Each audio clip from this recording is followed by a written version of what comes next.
अस्सलामुअलैकुम स्टूडेंट्स, आज हम 9th क्लास के केमिस्ट्री चैप्टर नंबर 8 को हम स्टार्ट कर रहे हैं, जिसका नाम है केमिकल रिएक्टिविटी। इस चैप्टर में हम केमिकल्स की रिएक्टिविटी को डिस्कस करेंगे। पीरियोडिक टेबल में जितने भी एलिमेंट्स पाए जाते हैं उनकी रिएक्टिविटी को हम डिस्कस करेंगे, उनकी फिजिकल प्रॉपर्टीज को हम डिस्कस करेंगे। हमारा जो फोकस होगा पीरियोडिक टेबल में जो एलिमेंट्स पाए जाते हैं वो मेटल्स की कैटेगरी में भी पाए जाते हैं और नॉन मेटल्स की कैटेगरी में भी पाए जाते हैं। तो इस चैप्टर में हम सिर्फ मेटल्स और नॉन मेटल्स को डिस्कस करेंगे, उनकी केमिकल प्रॉपर्टीज को और फिजिकल प्रॉपर्टीज को हम डिस्कस करेंगे।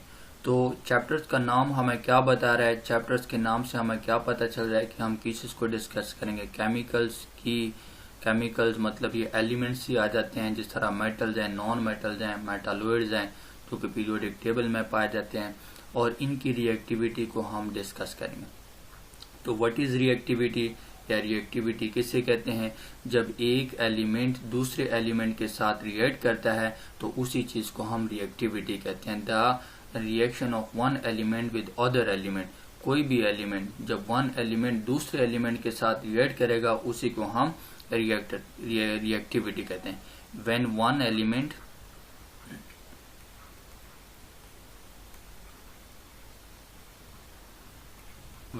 element react with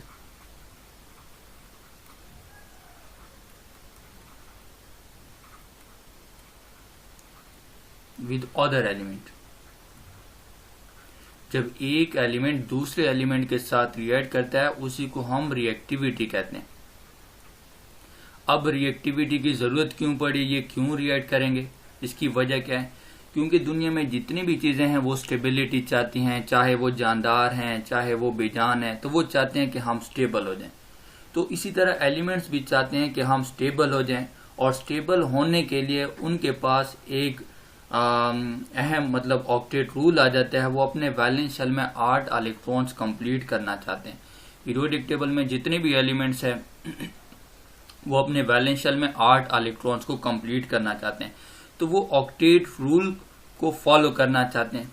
octet rule क्या है? वैलेंस शेल में 8 इलेक्ट्रॉन्स इन वैलेंस शेल, जिसके वैलेंस शेल में 8 इलेक्ट्रॉन्स होते हैं उसी को हम कहते हैं कि ये स्टेबल है। और ये स्टेबिलिटी किस जैसी चाहते हैं? ये नोबल गैसेस, पीरियोडिक टेबल में जितने भी नोबल गैसेस हैं उन जैसी स्टेबिलिटी चाहते हैं कि ये स्टेबल हो। तो ये इलेक्ट्रॉन, यही एलिमेंट या तो इलेक्ट्रॉन गेन करके स्टेबल होंगे, या इलेक्ट्रॉन लॉस करके स्टेबल होंगे, या इलेक्ट्रॉन शेयर करके स्टेबल होंगे। यानी अपना ऑक्टेट कंप्लीट वो 3 तरीकों से, अपना ऑक्टेट वैलेंस शेल में वो 3 तरीकों से कंप्लीट कर सकें। या तो इलेक्ट्रॉन लॉस करके कंप्लीट करेंगे, या फिर इलेक्ट्रॉन गेन करके कंप्लीट करेंगे, या फिर इलेक्ट्रॉन शेयर करके कंप्लीट करेंगे। तो हमारे इर्द गिर्द जितनी भी चीजें पाई जाती हैं वो पीरियोडिक टेबल में जो नेचुरली अकरिंग एलिमेंट्स है, जो 92 नेचुरली एलिमेंट्स पाए जाते हैं, वो इन्हीं चीजों से, इन्हीं एलिमेंट्स से मिलकर बनी होती हैं।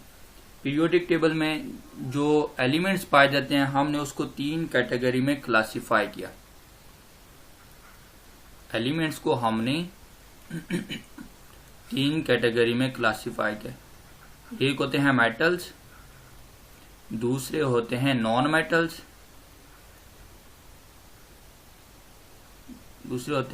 मेटल्स, और जो तीसरी कैटेगरी आ जाती है वो है मेटालॉइड्स।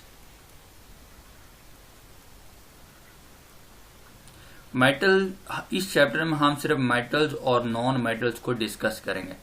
इस चैप्टर में हम मेटल्स और नॉन मेटल्स की फिजिकल और केमिकल प्रॉपर्टीज को डिस्कस करेंगे। मेटल्स वो तमाम एलिमेंट्स है पीरियोडिक टेबल में, वो तमाम एलिमेंट्स है जो कि इलेक्ट्रॉन इजिली लॉस कर देते हैं। इजिली लॉस करने से मुराद यह है कि अपनी मर्जी से इलेक्ट्रॉन लॉस कर देते हैं, इलेक्ट्रॉन लॉस करने पर मजबूर नहीं किया जाता है। जो अपनी मर्जी से इलेक्ट्रॉन लॉस करे उसी को हम मेटल्स कहते हैं। तो ये अपने ऊपर पॉजिटिव चार्ज पसंद करते हैं, इनको हम इलेक्ट्रोपॉजिटिव भी कहते हैं। ये इलेक्ट्रोपॉजिटिव होते हैं। और नॉन मेटल जिसके अपोजिट होते हैं, वो तमाम एलिमेंट जो इलेक्ट्रॉन इजिली गेन करे, इजिली गेन मतलब अपनी मर्जी से गेन करे, इजिली गेन करे, उसको हम नॉन मेटल्स कहते हैं।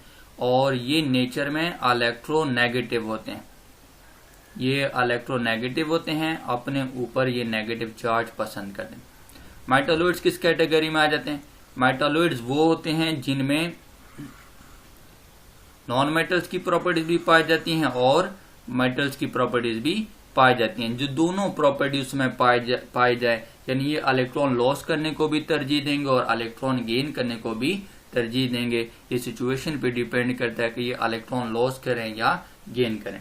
पीरियोडिक टेबल में अगर हम मेटल्स और नॉन मेटल्स की पोजीशन को हम देख लेते हैं कि मेटल्स और नॉन मेटल्स पीरियोडिक टेबल में कहाँ पे पाए जाते हैं, तो पीरियोडिक टेबल में ये वाला जो ब्लॉक है, ये शुरू वाला, हम इसको कहते हैं एस ब्लॉक कहते हैं, ये एस ब्लॉक है। और ये वाला जो एलिमेंट है, हाँ, ये जो ब्लॉक है इसको कहते हैं D block.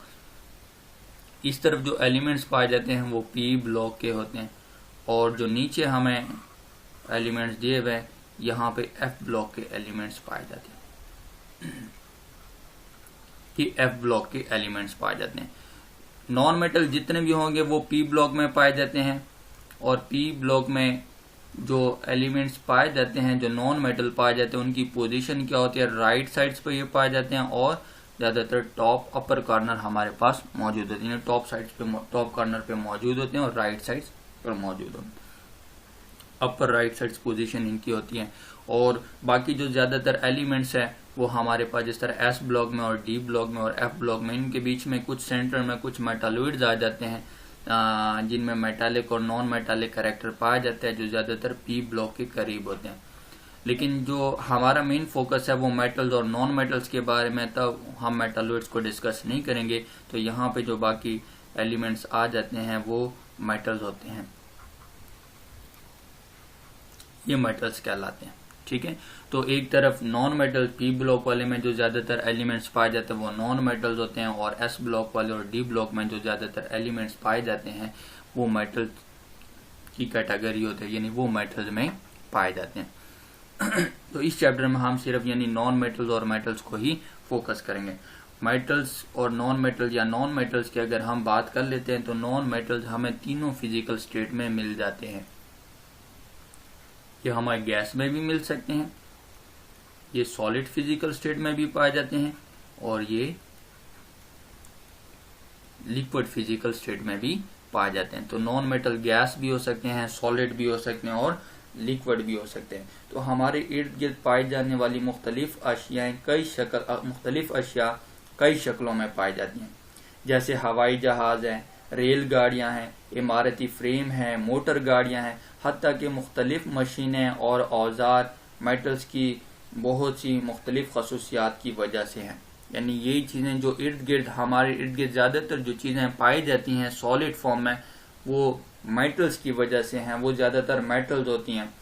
Non metals gas में भी पाए जाते हैं, माया में भी पाए जाते हैं और ठोस हालत में भी, यानी गैस, सॉलिड और लिक्विड तीनों फिजिकल स्टेट में पाए जाते हैं। पीरियोडिक टेबल में नॉन मेटल्स का जो मकाम है, नॉन मेटल्स की जो पोजीशन है, वो दाएं जानिब ऊपर वाले हिस्से में। कार्बन, नाइट्रोजन, फास्फोरस, ऑक्सीजन, ज्यादातर जो हैलोजन है और नोबल गैसेज हैं, ये सारे नॉन मेटल्स हैं। ये सारे जो यहाँ पे हमें पी ब्लॉक में मिलते हैं, इसमें कौन कौन से आ जाते हैं? कार्बन, हाइड्रोजन तो एस ब्लॉक में पाया जाता है, ठीक है, एस ब्लॉक में ये पहले ही ग्रुप का अल्कली मेटल्स का ये पहले ग्रुप का पहला एलिमेंट होता है, लेकिन ये मेटल नहीं होता, ये नॉन मेटल होते हैं। ठीक है, और कार्बन, हाइड्रोजन, जिस तरह ऑक्सीजन है, नाइट्रोजन है, फ्लोरीन है, ठीक है, सल्फर वगैरह ये, और हैलोजन जितने भी हैं, ठीक है, और इसी तरह नोबल गैसेज है जिसमें हीलियम है, नियोन है, आर्गोन है, क्रिप्टॉन है, ये जितने भी हैं ये किस कैटेगरी में आते हैं? ये नॉन मेटल्स कहलाते हैं। नॉन मेटल मतलब ये आसानी से इलेक्ट्रॉन्स गेन करते हैं और अपने ऊपर नेगेटिव चार्ज पसंद करते हैं, इलेक्ट्रोनेगेटिव होते हैं, ये नेचर में इलेक्ट्रोनेगेटिव पाए जाते हैं। नेक्स्ट जो हमारा लेक्चर होगा वो इंशाल्लाह मेटल्स के बारे में होगा, मेटल्स को हम डिस्कस करेंगे। अपना ख्याल रखिएगा। अल्लाह हाफिज़।